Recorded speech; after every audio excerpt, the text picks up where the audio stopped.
వాక్య పరిచయ సహాయం కొరకు నీ దగ్గరికి వస్తున్నాం ప్రభావ. మీ యొక్క సహాయం మాకు అనుగ్రహించమని, నిలబడే నీ దాసులను బలపరచమని, మాకు హృదయాలకు మేము ఆత్మీయంగా ఫలించే వాక్యాన్ని మాకు అనుగ్రహించమని ప్రభా. మీ యొక్క చక్కని వాక్యాన్ని మాకు బోధించి మేము ఆత్మ చేత నడిపించుకొని ప్రభా, మేము మమ్మల్ని చేతికి అప్పగించుకుంటున్నాం ప్రభా. ఈ యొక్క వాక్య పరిచయం ఎంతలో ప్రభా మీరు సహాయం అనుగ్రహించమని ప్రభా, మమ్మల్ని చేతికి అప్పగించుకుంటూ యేసుక్రీస్తు నామములో అడిగి నేను వేడుకొని పొందుతున్నాం తండ్రి. సోదరులారా, మన మధ్యలో ఉన్న పెద్దవారు సత్యరాజు సోదరులు వచ్చి మనకి ఇప్పుడు వాక్య ఉపదేశాన్ని అందిస్తారు. సహోదరులారా, ప్రభు యొక్క నామములో మీ అందరికీ వందనాలు. మన మధ్యకు దేవుడు నడిపించినటువంటి దాసులు ఉన్నారు. దేవుడు ఈ సంఘ క్షేమము గురి, ఆత్మీయ మేలు గురి మరి దాసులను మన మధ్యకు తన దాసులను పంపాడు. మరి వారి ద్వారా మనం వాక్యం వినాలనేది నా అభిలాష.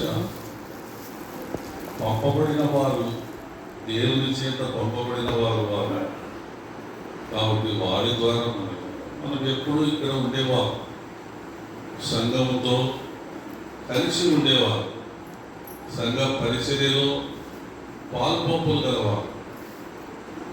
కాబట్టి మనకు, నాకు, మీకు, మనందరికీ కావాల్సింది దేవుడు మన మధ్యకు పంపిన దాసుల ద్వారా అందించే వర్తమానమే శ్రేయస్కరం. కాబట్టి నాకంత ఇష్టంగా నాకేమిటి పంపబడిన దాసుల ద్వారా మనం ఏమి నేర్చుకోవాలో, ఏమి తెలుసుకోవాలో వాళ్ళని సరిచేసి పంపుతాడు. ప్రభు అయిన క్రీస్తు కూడా నా జ్ఞాపకం చేస్తున్నాడు. లోకాస్వార్త 10వ అధ్యాయం 70 మంది శిష్యులను మరి ఇద్దరి ప్రకారం మరి ఆయా స్థలాల్లో సువార్త సేవ నశించిన ఇశ్రాయేలు వద్దకే వెళ్ళారు సువార్త సేవ. కాబట్టి నా అభిలాష, నా కోరికది నేను మీ మధ్య ఎప్పుడు ఉంటాను, మీ మధ్య చెప్తుంటాను. మరి నాకు వచ్చిన జ్ఞానము, నాకు వచ్చిన వరం మరి అది దేవునికి నా అంతరాత్మ భాష. కాబట్టి ప్రియమైన వాళ్ళారా, మన్నించండి. ఎందుకంటే నా వయసు పెరిగింది.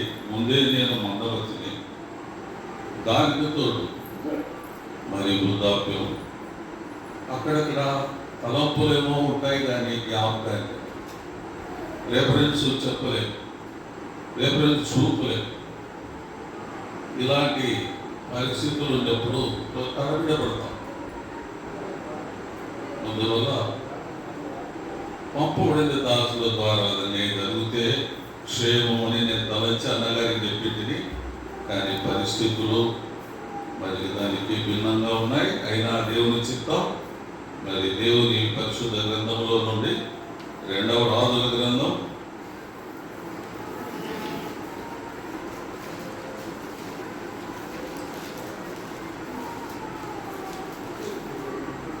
2వ అధ్యాయం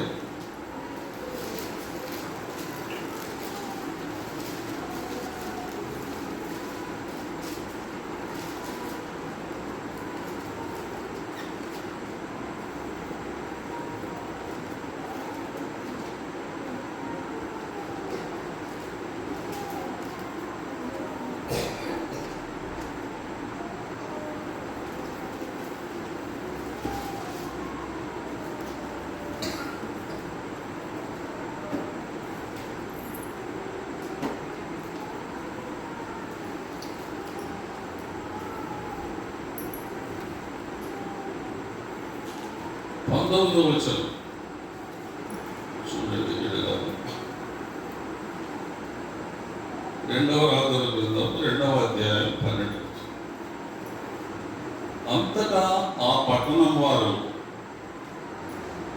ఈ పట్టణమున్న చోటు రమ్యమైనదని మా ఏ నిలవాడవైన నీకు కనబడుచున్నది, కానీ నీళ్లు మంచివి కావు. అందుచేత భూమి నిస్సారమైనదని ఎలీషాతో అనగా, అతడు కొత్త పాత్రలో పూసి నా యుద్ధకు తీసుకొని రండని వారితో చెప్పారు. వారు దాన్ని తీసుకొని రాగా అతడు ఆ నీటి ఊట యుద్ధకు పోయి అందులో ఉప్పు వేసి, యెహోవా సెలవిచ్చినదేమనగా, ఈ నీటిని నేను బాగు చేసి ఉన్నాను కనుక ఇక దీని వలన మరణము కలగక పోవు, భూమియు నిస్సారంగా ఉండదు అనే. కాబట్టి నేటి వరకు ఎలీషా చెప్పిన మాట చొప్పున ఆ నీరు మంచిదై ఉన్నది. ప్రియమైన వారులారా, మనం చదువుకున్న భాగంలో మనము ఎలీషా ప్రవక్తను చూస్తున్నాం. ఎరిగో పట్టణంలో ఉన్న ఎలీషా ప్రవక్తను చూస్తున్నాం. ఎరిగోలో ఉన్నటువంటి ఎలీషా ప్రవక్త దగ్గరికి ఎరిగో పట్టణంలో ఉన్న వారు వచ్చారు.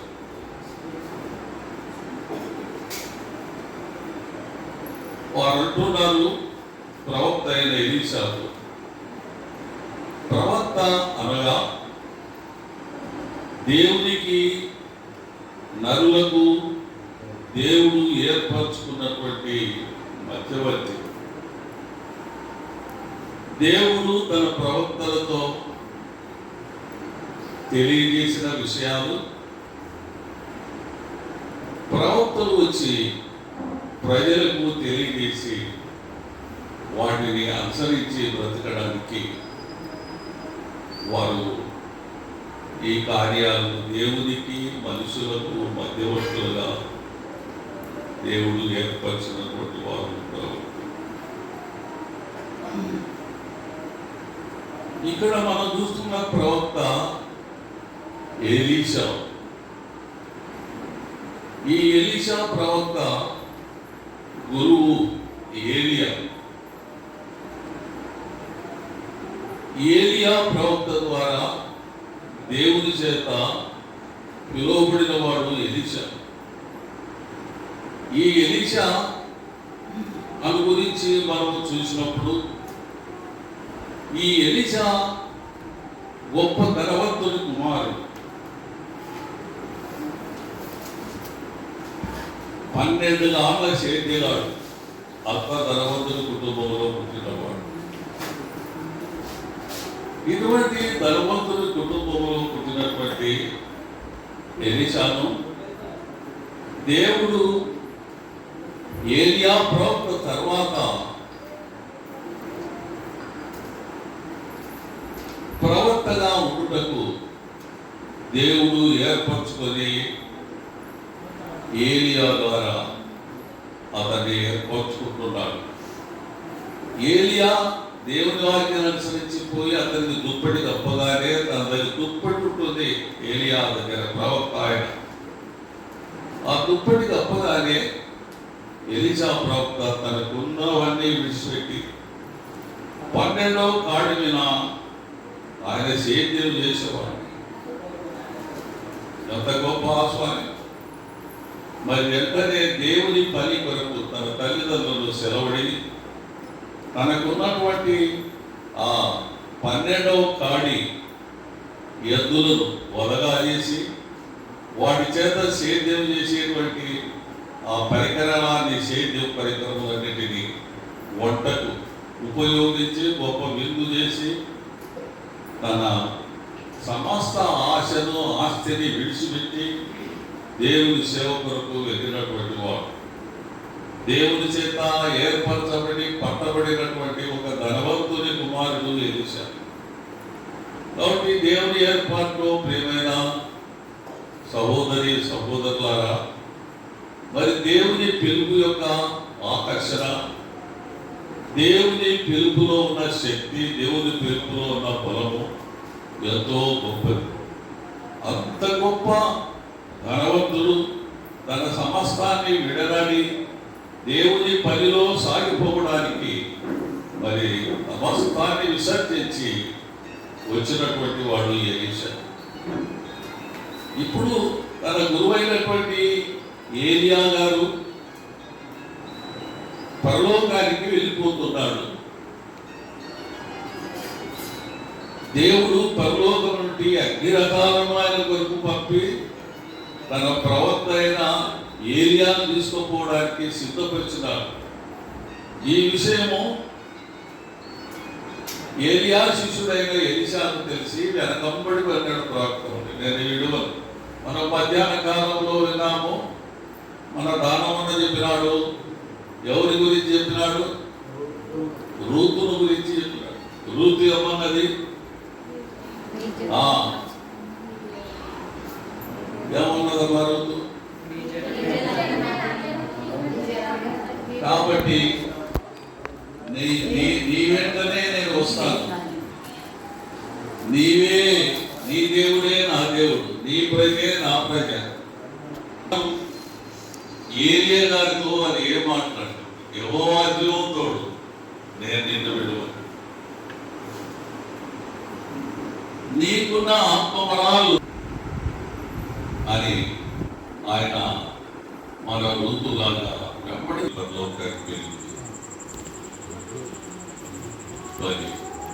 పరలోకంలో నుంచి ఆకాశానికి వెళ్ళిపోయి ఎలీషా తన దుప్పటిని కింద పడవేశాడు. ఆ దుప్పటి వార్తను ఎలీషాకు సరే అలాగా అదే దుప్పటి తీసుకొని మరి ఏలియా దేవుడు పైన యెహోవా నీవు ఉన్నావా అని యోర్దాను నది మీద ఆ దుప్పటి దాడించగా యోర్దాను నది దారించింది. మరి ఆ దారిలో నడిచి అవతల గడికి వెళ్ళి ఎరికోకు వచ్చింది. ఈ ఎరికోకు వచ్చిన తర్వాత ఎరికోలో ఉన్నటువంటి ప్రజలు, ఎరికో అంటే పట్టణం, ఆ పట్టణంలో ఉన్న ప్రజలు వచ్చి ప్రవక్తతో ఇలాగా మాట్లాడుతున్నారు. ఆ పట్టణం వారు ఈ పట్టణం ఉన్న చోటు రమ్యమైనది, మా ఏలిన వాడమైన నీకు కనబడుచున్నది. ఎవరితో మాట్లాడుతున్నారు? ప్రవక్త అయిన ఎలీషాతో. ఏ పట్టణం వారు? ఎరికో పట్టణం వారు. మా ఏలిషంతో ప్రజలందరూ, ఎరికోలో ఉన్న వారందరూ వచ్చేసి ప్రవక్త అయిన ఎలీషాకు మొరపెట్టారు లేదా వేడుకున్నారు. అప్పుడు ప్రవక్త అంటున్నాడు, అప్పుడు అతడు కొత్త పాత్రలో ఉప్పు వేసి నా ఎదురు తీసుకొని రండి అని వారితో చెప్పాను.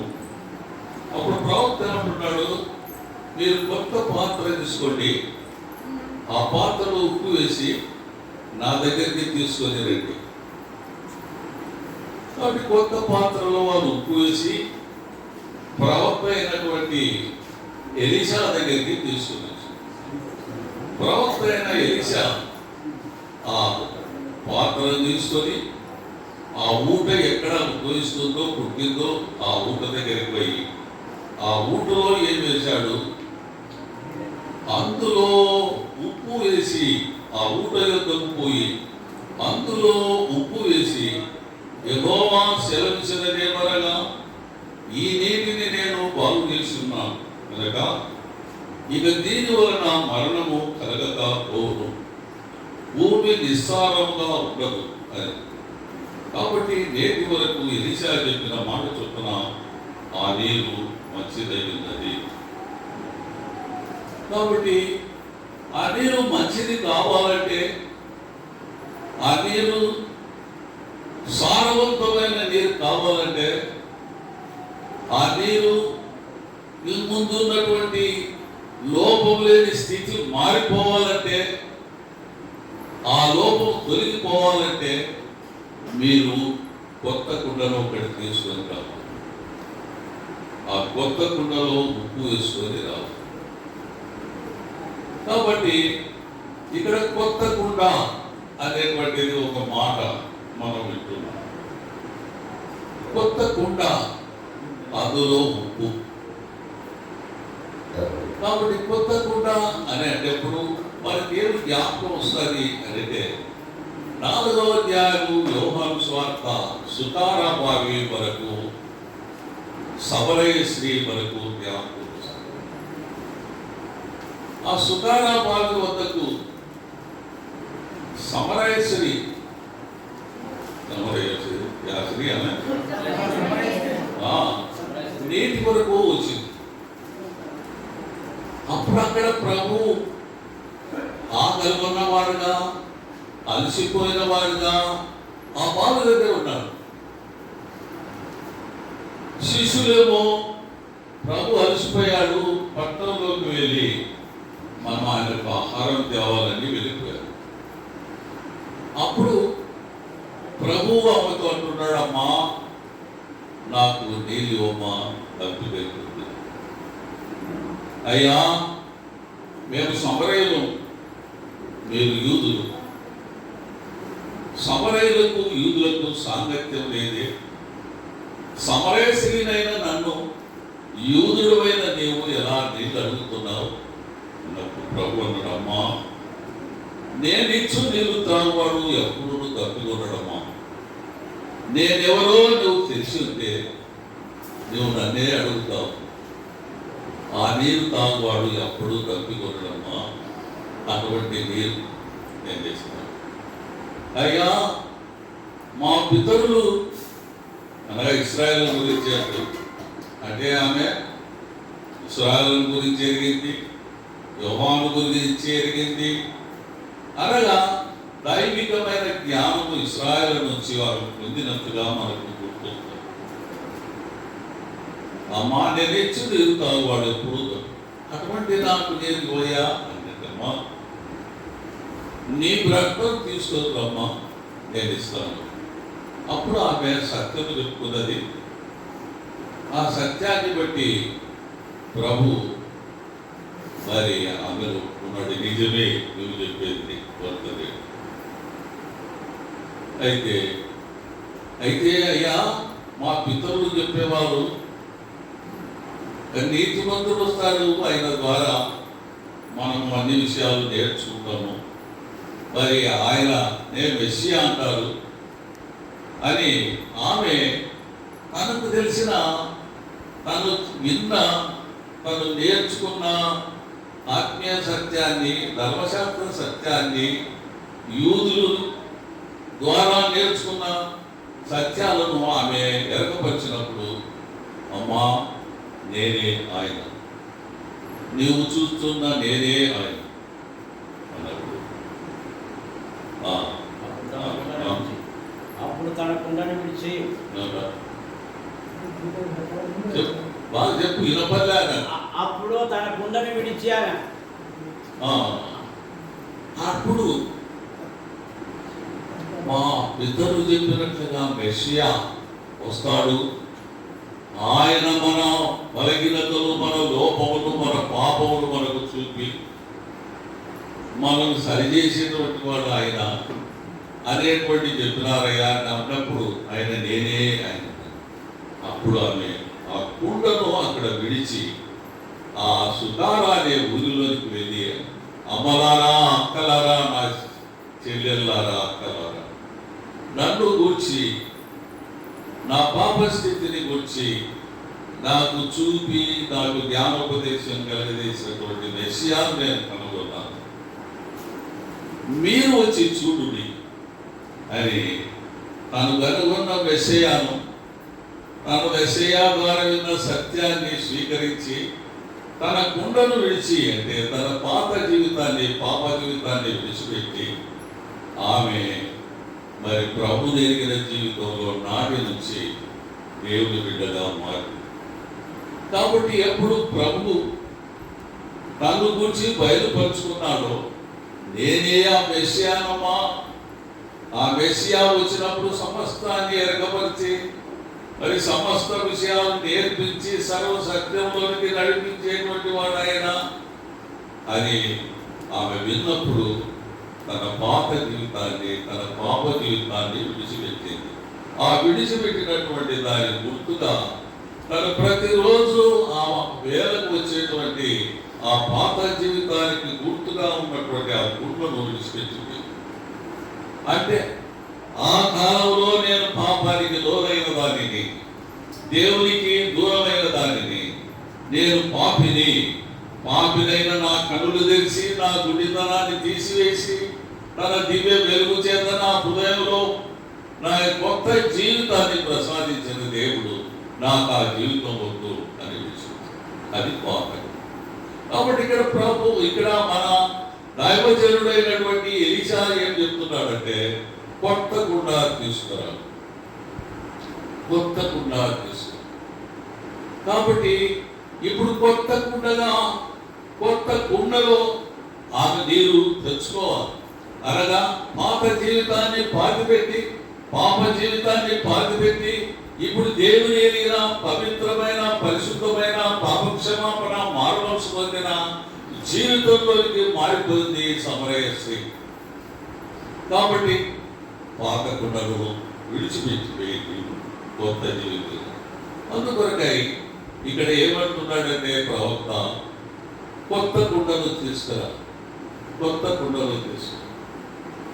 కాబట్టి బిడ్డలారా, కొత్త జీవితంలో నువ్వు జీవించాలి. నీ పాత జీవితంను విడిచిపెట్టు. పాపముల చేతను, అపరాధముల చేతను మనకు చచ్చియుండగా అది లేదండి కదా. పత్రికది ఎఫెసీ పత్రిక 2:1 చదువు. మీ అపరాధముల చేతను మీ పాపముల చేతను మీరు చచ్చిన వారై ఉండగా ఆయన మిమ్మును క్రీస్తుతో కూడా బ్రతికించెను.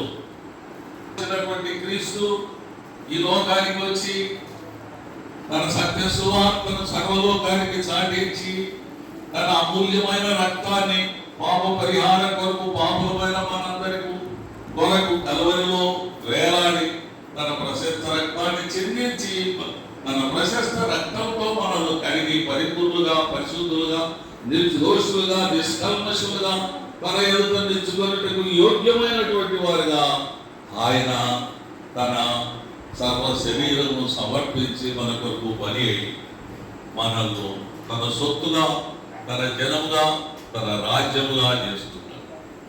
ఈ సత్యాన్ని నీవు నమ్మినావా? నువ్వు విశ్వసించినావా? ఆ విశ్వాసంలో జీవించిన జీవితంలోకి వచ్చిన ప్రతి విశ్వాసి రక్షణానుభవంలో ఉన్నాడు.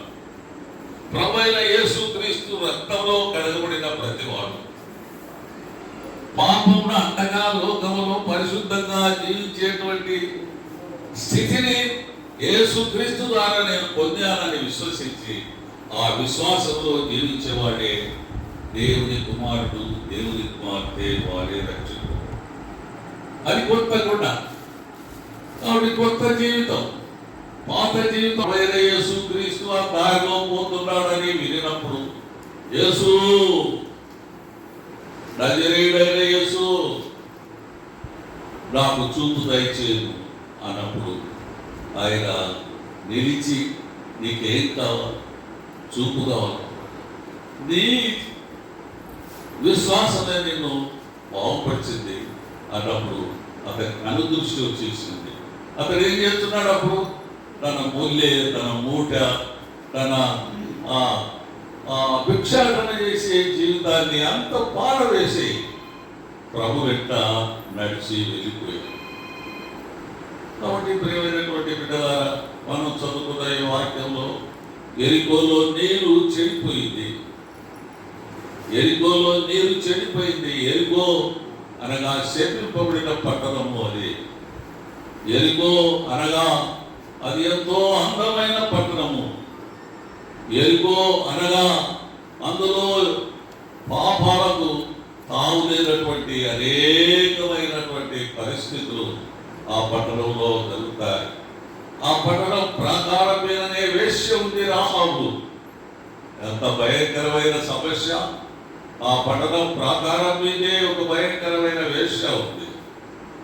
మరి వినోదాలకు, జూదాలకు, వ్యభిచారాలకు, అనేకమైనటువంటి పాప సంబంధమైనటువంటి పరిస్థితులకు ఆలవలమైంది ఆ యెరికో పట్టణం.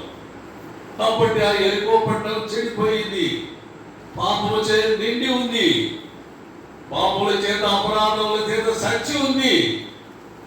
కాబట్టి దైవజనుడా, ఈ నీరు చెడిపోయింది. ఈ నీరు చెడిపోయింది. కాబట్టి మా జీవితాలు చెడిపోయింది.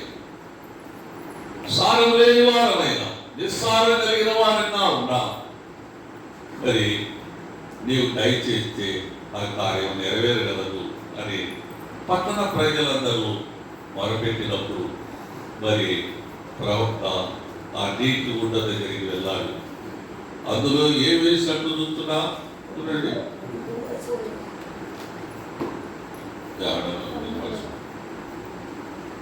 మూట యుద్ధకు పోయి అందులో ఉప్పు వేసి, యెహోవా సెలవిచ్చినదేమనగా, ఈ నీటి నేను బాగు చేస్తున్నాను కనుక దీని వలన మరణం కలగక భూమి నిస్సారంగా ఉండదు అని. కాబట్టి నేటి వరకు ఎలిషా చెప్పిన మాట చొప్పున దేవుడు మంచిదే. ఉప్పు ఆ కలుషితమైన నీటిలో ఉప్పు వేసినాడు. ఆ ఉప్పు సారము ఆ నీరు ఎప్పుడు పొందిందో అప్పుడు ఆ నీరు మంచి నీరుగా మారింది. కాబట్టి ఆ ఉప్పు ఎవరు? ఆ ఉప్పు ఏమిటి? ఆ ఉప్పు కార్యం ఏమిటి? ఎందుకు ఆ కార్యం జరిగింది? కాబట్టి ప్రియమైనటువంటి వారి ద్వారా మార్క్స్ వార్త 9వ అధ్యాయం 49-50 వచనాలు చదవండి. మార్కు సువార్త 9వ అధ్యాయము 49-50. ప్రతి వాడికి ఉప్పు సారము అగ్గి వలన కలుగును.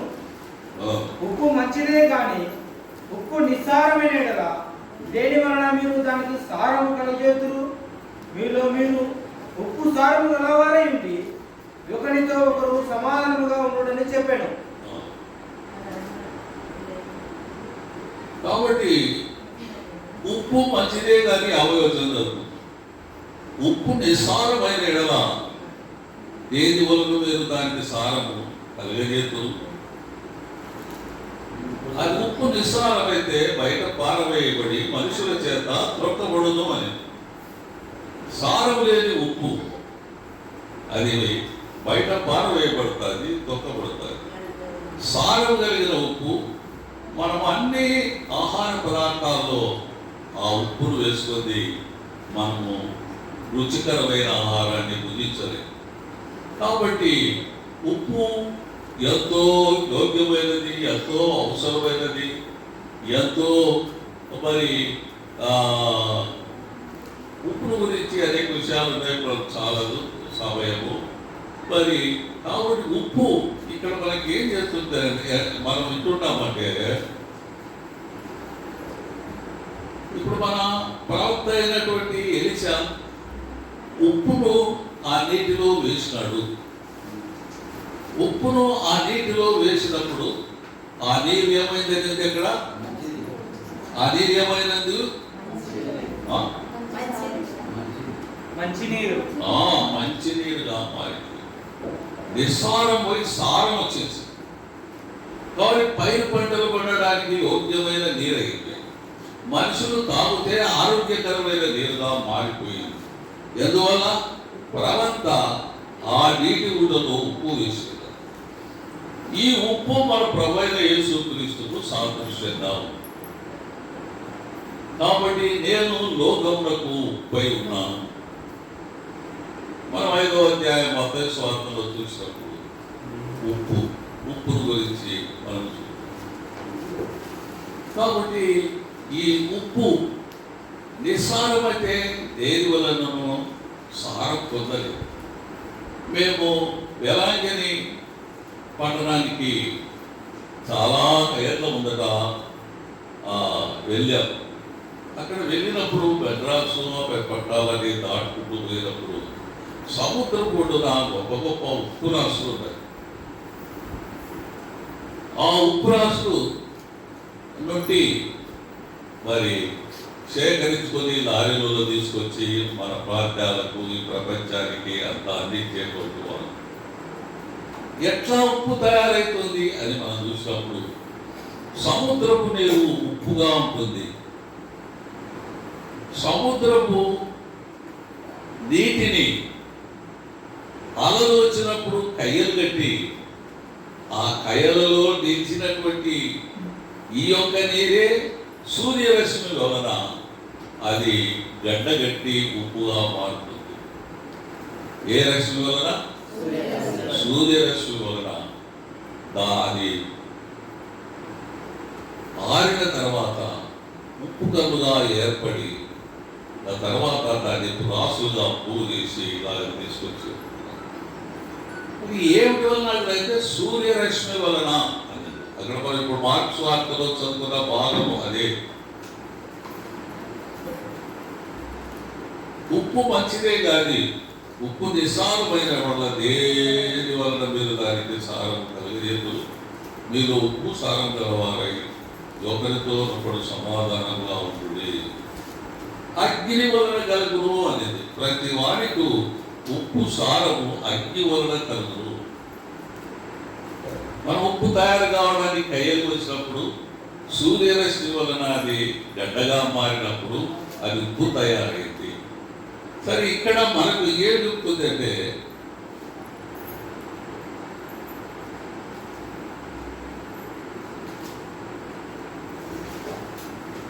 ఉప్పు సారము అగ్ని వలన కలుగుతుంది. కాబట్టి ఉప్పు సారము అగ్ని వలన ఎలా కలుగుతుందో క్రీస్తు వలన మనకు ఈ ఉప్పు సారము అనేటువంటి రుచి కలిగినటువంటి విశ్వాస జీవితంలో మనము కొలసాయి పత్రికలో ఆ మాట ఉంటుంది చూడండి, 3వ అధ్యాయంలో ఉప్పును గురించి ఉంటుంది. కాబట్టి ఉప్పు సారము కలిగిన జీవితం అంటే ప్రభువు వలన మనము రక్షింపబడిన మనము ఇదిగో ఎలీషా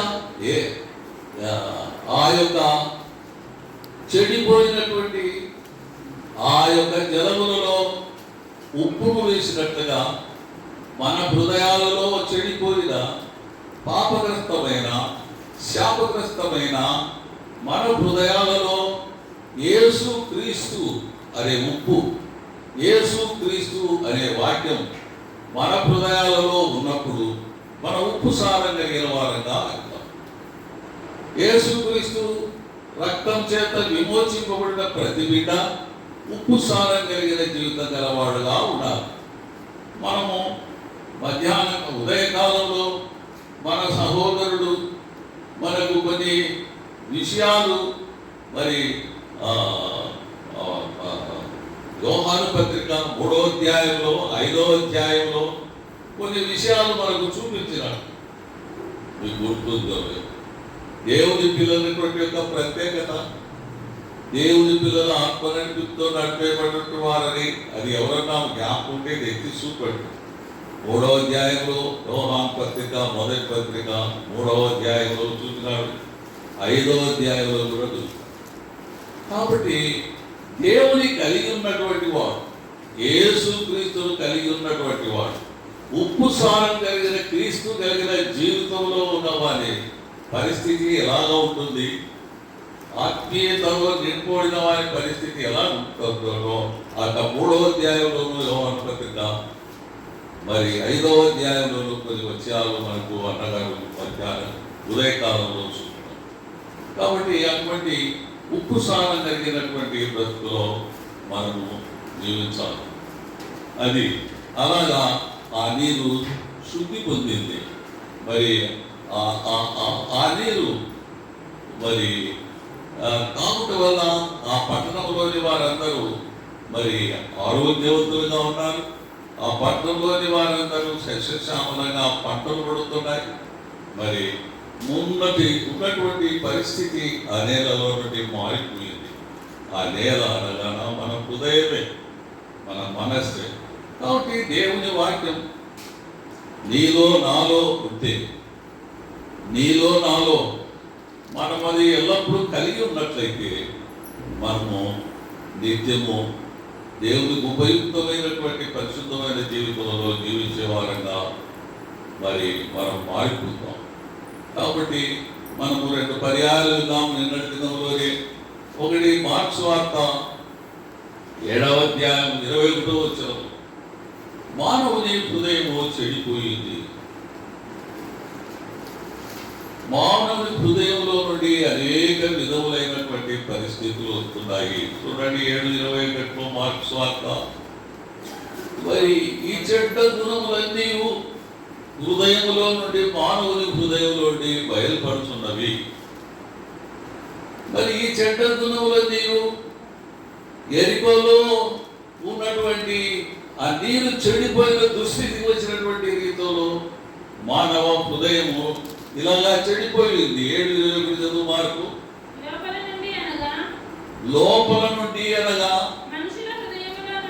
మనుషుని హృదయంలో నుండి దురాలోచనలను, జారత్వములను,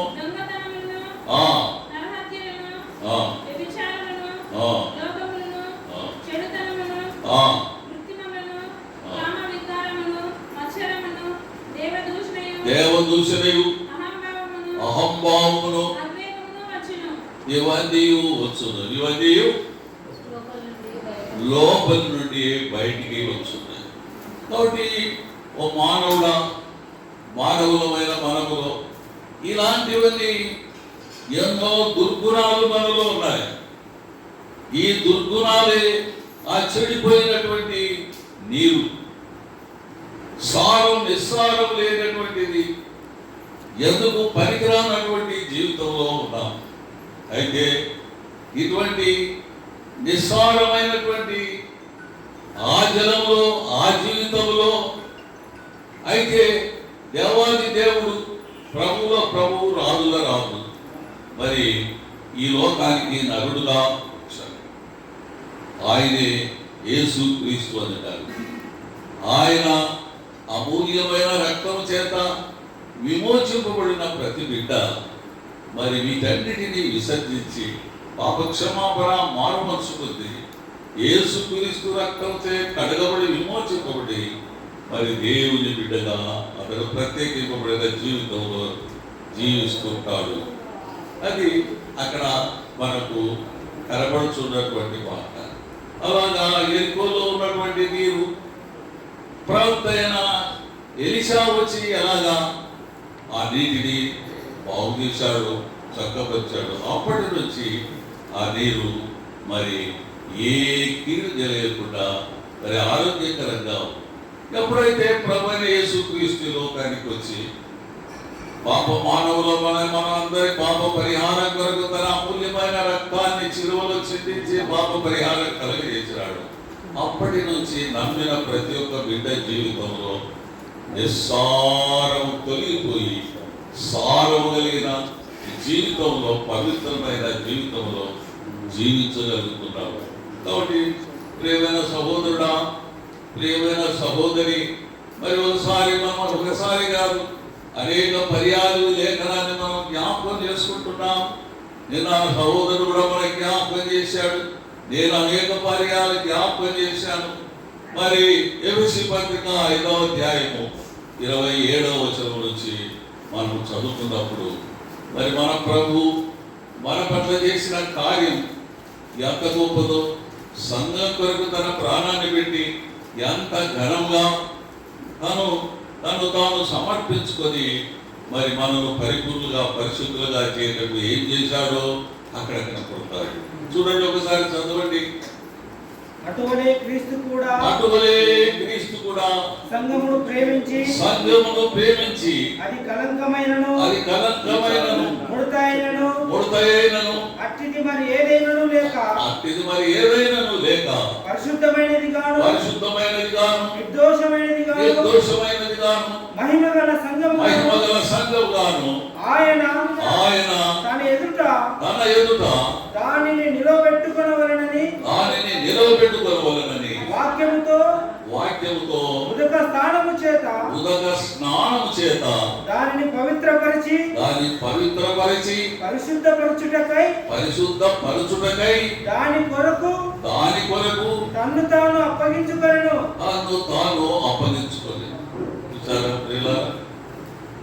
పరిశుద్ధపరచుటకై తన్ను తాను ఎందుకు మరణమయ్యాడు? ఎందుకు సిలువ వేయబడ్డాడు? తన్ను తాను అప్పగించుకున్నాడు. ఎందుకు? మనల్ని పరిశుద్ధపరచుటకై, మనల్ని నీతిమంతులుగా చేయుటకై, మనల్ని పరిపూర్ణులుగా చేయుటకై, పరిశుద్ధులుగా చేయుటకై ఆయన ఆ శ్రమలన్నీ ఆయన అనుభవించి మనకి వాక్యాన్ని ఇచ్చినాడు. అందువలన ఈనాడు నా ప్రభువు నా రక్షకుడు, రక్షింపబడయ్యా, అపాయం నుండి తప్పింపబడాలంటే నువ్వు ప్రభు అయిన యేసుక్రీస్తుని సొంత రక్షకుడా అంగీకరించితేనే తప్ప, ప్రభు అయిన యేసుక్రీస్తు రక్తంతో నువ్వు విమోచింపబడిన జీవితం గలవాడవైతేనే తప్ప, నీ రొమ్మున యేసుక్రీస్తు రక్తము గుర్తు ఉంటేనే తప్ప నీవు దేవుని కుమారుడు అనిపించుకోలేవు, దేవుని రాజ్యంలో ప్రవేశించలేవు. ఆ సత్యాన్ని గుర్తెరిగి జీవించడానికి ఎవరెవరు తీర్మానం చేసుకున్నారు, ఎవరెవరు దేవునికి అంకితం చేసుకున్నారు, ఎవరెవరు పాపక్షమాపణ మారు మనసు వచ్చి రక్షణానుభవాల జీవితంలో జీవిస్తున్నారు, వారందరూ ధన్యులు. చూడండి, మరి 7వ అధ్యాయం 24 వచ్చిన మత్తయి సువార్త తొందరగా టైం అయిపోయింది, అన్న రావాలా నేను పోవాలా?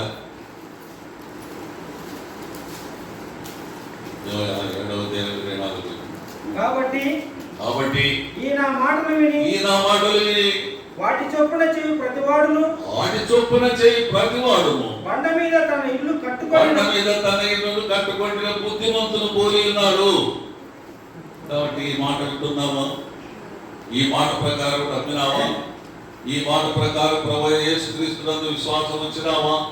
ఆ బండ ప్రభువైన యేసుక్రీస్తే, నీ పునాది ప్రభువైన యేసుక్రీస్తు బండ మీద కట్టబడినదైతే ఎన్ని వరదలు వచ్చినా, ఎన్ని ప్రవాహాలు వచ్చినా, ఎన్ని శ్రమలు వచ్చినా, ఎన్ని కష్టములు వచ్చినా నీవు ఆ బండ మీద నుంచి నిన్ను తొలగించలేదు. కాబట్టి ప్రియమైన సహోదరి, ప్రియమైన సహోదరుడా, ఈ సత్యాన్ని నువ్వు ఎరిగి నేడే రక్షణ తెలియదు. రేపేమి సంభవించదో నీకు తెలియదు. నీ జీవం మాయపాటిది, అంతలో కనబడి అంతలో మాయమైపు ఆగులాంటిది కాదా? నేను రేపు అది చేస్తాను ఇది చేస్తాను అనుకోవచ్చును మానవుడా, నీ జీవం మేపాటిది, నీవేమవుతావో నీకు తెలియదు. కాబట్టి సమయం ఉండగానే నీ రక్షకుని నమ్మి ఆయన విశ్వాసం ఉంచితే నీవు ఉపద్రవం నుండి తప్పింపబడతావు, రక్షింపబడతావు, పరలోక రాజ్యానికి వెళ్తావు. ఇక్కడ 2 మాటలు మీతో మాట్లాడి సాధించుకుంటారు.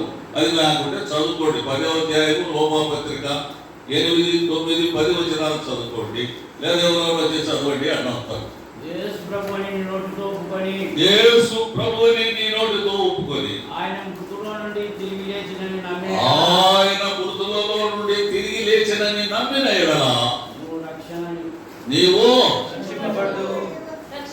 రక్షింపబడుదువు. తర్వాత 8, 9, 10 తొందరగా ఏలైనగా నీతి కలుగునట్లు మనుషుడు హృదయంలో విశ్వసించును, రక్షణ కలుగునట్లు నోటితో ఒప్పుకొను. సహోదరులారా, 8, 9, 10 వచనాల భాగాలు ఇక్కడ